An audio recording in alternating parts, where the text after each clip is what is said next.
Ladies and gentlemen, I am Paul, U.S. Army combat veteran, and today we are going to be breaking down one of the more wild news reports out of Ukraine. This is a profile of one of Ukraine's elite professional units who have taken an eye-watering 80% casualty rate. We're going to break down why and talk about how this may not be good for any military unit that takes this level of casualty. Let's get into it. These men form the elite on the Ukrainian side, members of the Marine Corps, south of the city of Severodonetsk. They're always armed, always ready, rifles kept within reach. Okay, this is actually standard in the U.S. military when you are deployed into any, I say, active war zone. I mean, it doesn't appear to be active here, but they are considered in a deployed environment, right? They're not in garrison. They're not going home to their beds at the end of the night. So that's considered standard practice. As we've talked about, and as we'll talk about more in this video, the Ukrainian forces, these are not professional soldiers, right? The professional soldiers, the professionally trained soldiers, have been taken, killed, or wounded, and so what you have now are sort of more amateur forces. So just maintaining this level of discipline is actually a testament to their commander. And they told us they don't have the time to be afraid. What goes through your mind when you get the command? Excitement? Fear? Адреналін. Чувство адреналіна таке. Що я ще скажу? І все. The Russians have focused their firepower in the east as they attempt to batter their way into the Donbass. Territory is seized by destroying it first. Thousands have been caught in the crossfire. Yep, this is actually exactly what the Russian strategy is. We've talked about their attempt to engage in US or NATO-style blitz warfare, mechanized, covering a lot of distance, but they simply don't have the command and control necessary. To do that sort of warfare, right, you need to have empowered frontline commanders, right? That squad leader, that platoon leader, that company commander, they're the ones who are going to make critical battlefield decisions, because there's not enough time when you're blitzing and covering dozens of miles a day to communicate all the way up to your chain of command for permission to do everything.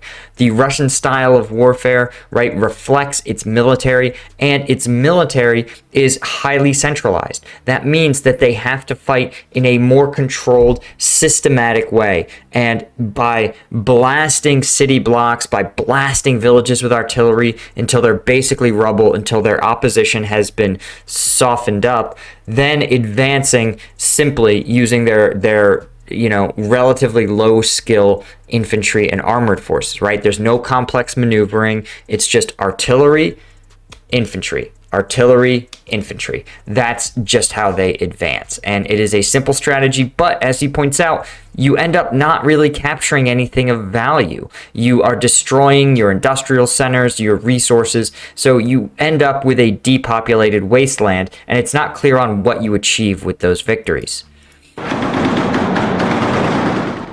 The Ukrainians are mounting a determined defense, but it comes at a price. This is Marine Company Commander Alexander, waiting for the order to head to the front. What's it like when you are sitting here in... Okay, shout out to him. Oh, wait, one of the things that I do want to point out about the professional military, or the more professional military, is that you can see, one of the things that I experienced at least, is that it's not about getting all the gear, it's about getting the right gear. You can see here, he's got his plate carrier, he has a tourniquet, and he has a radio, right? And of course he has his weapons and magazines. So not a lot, though I gotta say, this is a pretty fresh looking plate carrier and a pretty fresh looking combat shirt. Ну, ми рідко просто так сидимо. Як правило, ми стараємося займатися, тому що багато під час... Yeah, you see, this one looks like it's a little more worn down. You can see some of the wear on the Velcro there. Ведення активних бойових дій з'являється багато поранених, є загиблі. Їх міняють на нових людей. Нові люди менш... Right, so he is alluding to the fact what's sometimes called the like death spiral of any military organization, any military unit. And this is where you have a high skill or a position where high levels of skill are really important. This was first identified in actually fighter pilots in World War II, because flying fighters, right, you were one person operating the plane. It was very, very high skill, and you had to have a great situational awareness and a great awareness of your own aircraft. So what you had in both forces, though, the German Air Force is the primary example of this, where their pilots at the outset of the war were extremely well trained. They knew their aircraft inside and out. They had really well drilled tactics. And initially in the war, when they were enjoying a lot of success, those fighter pilots took their training and added to that combat experience, right? Which meant that they got more and more skilled as they engaged in more combat. But it only worked because those pilots survived. Once they began to fight the Allies, and the Allies began to fight them en masse in, for example, the Battle of Britain, and in strategic bombing raids, or as the Allies launched more strategic bombing raids against Germany, you saw those fighter pilots began to get ground down.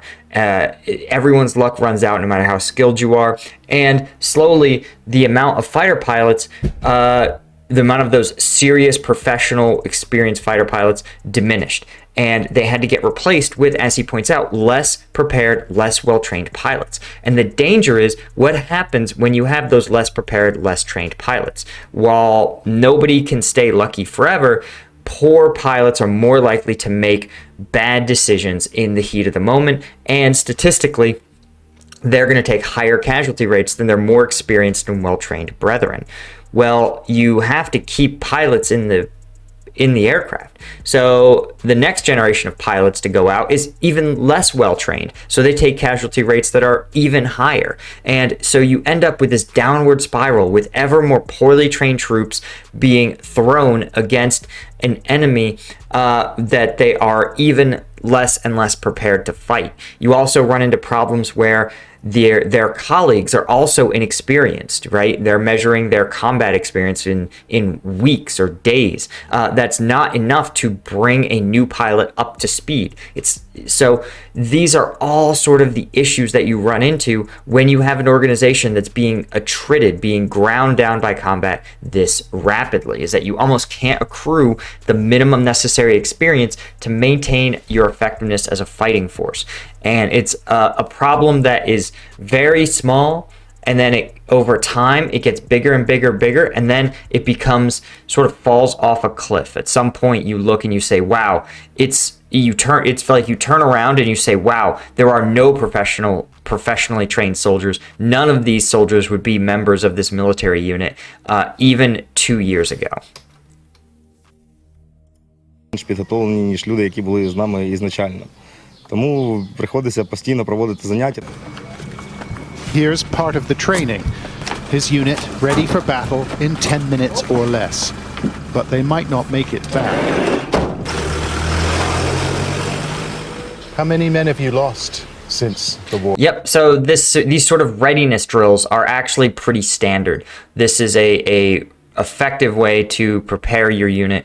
It can sometimes be a lot of work, but it can be a good way to make sure people maintain their core competencies. It can also be a way to force them to check their equipment. For example, if you need to be ready for combat, right? What the individual soldier is going to say, do I have my ammo? Do I have my medical kit? Do I have water? Do I have food? And my other sensitive items. Those leaders are going to drill, hey, checking on each one of my soldiers to make sure they're properly equipped, right? That they've gotten their standard mission brief. Their leaders are going to drill giving mission briefs, and then they're going to load up into their designated transport vehicles and roll out.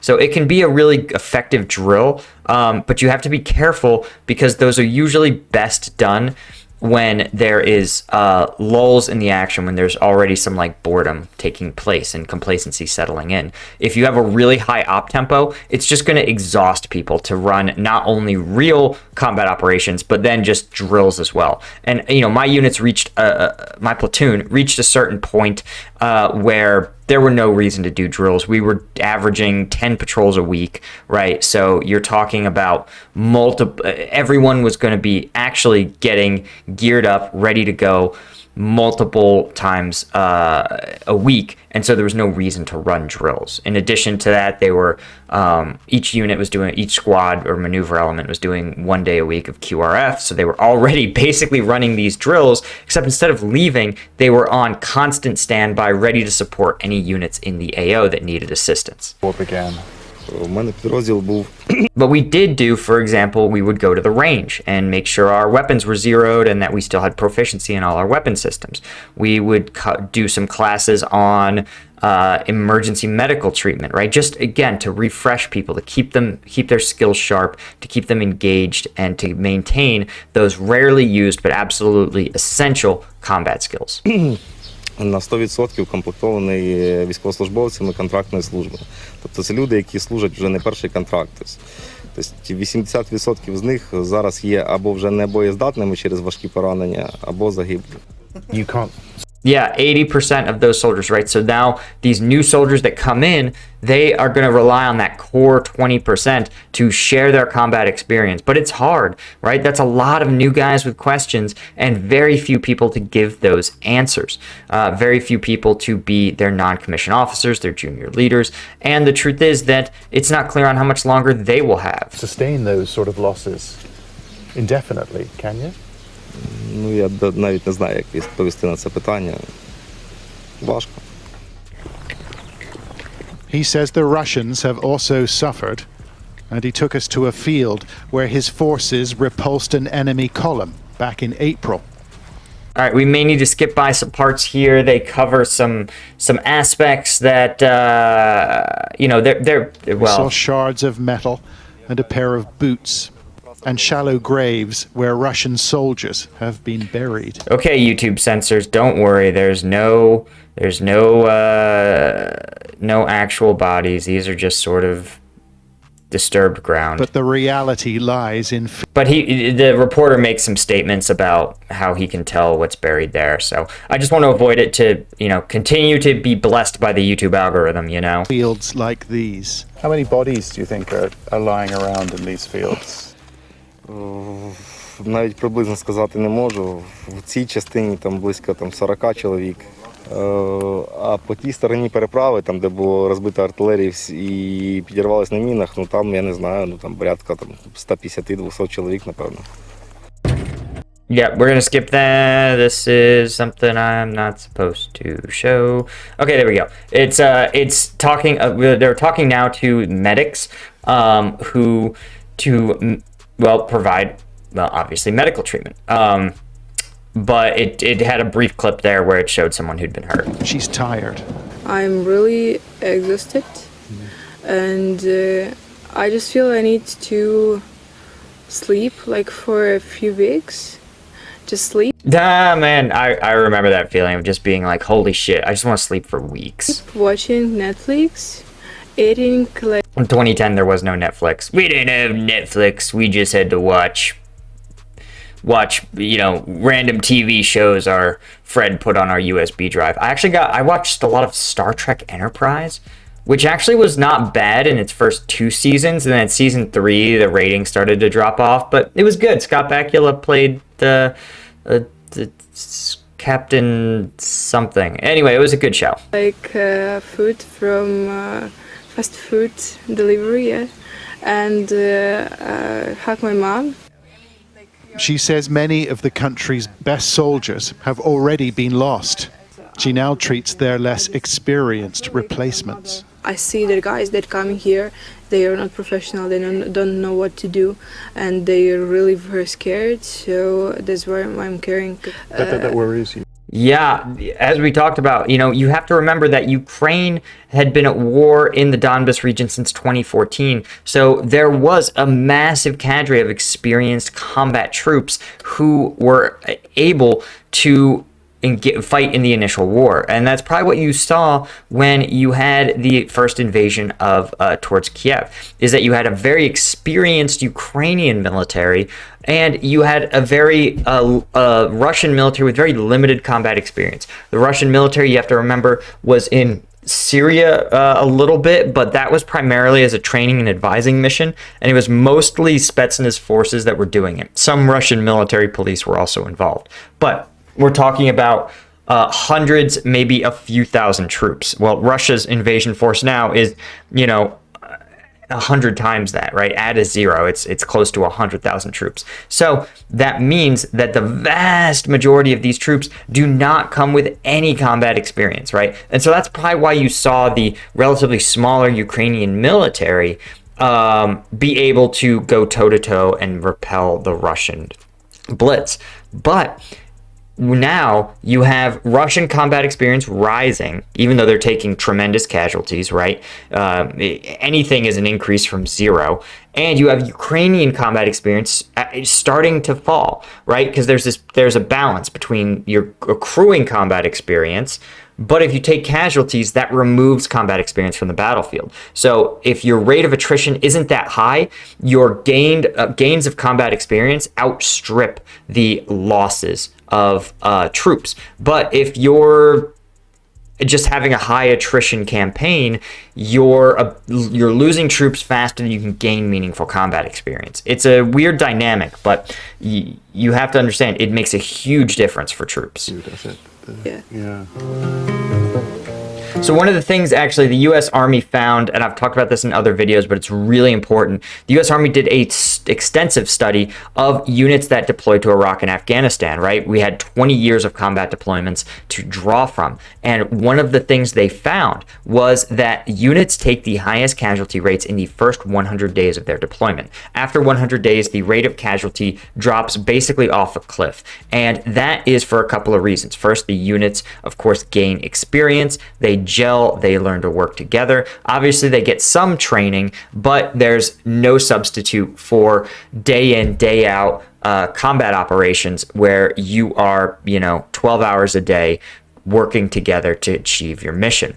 The other reason is because, of course, these units learn about their environment. They learn about the exact nature of combat, not in general, not in the theoretical sense, but in their specific province, in their specific environment. They know, for example, here's an example from my own. After about 100 days, I knew every village in my AO, and I knew that if I showed up at 7 a.m., I should expect to see the kids wouldn't be up yet, but many of the women and men would be out buying their food for the day. I would know that if I showed up at noon, the kids would be up and a horde of kids should be crowding around you yelling. And the market should be bustling as people move their goods to and from. And by the evening, I should expect to see the market starting to clear out after dark.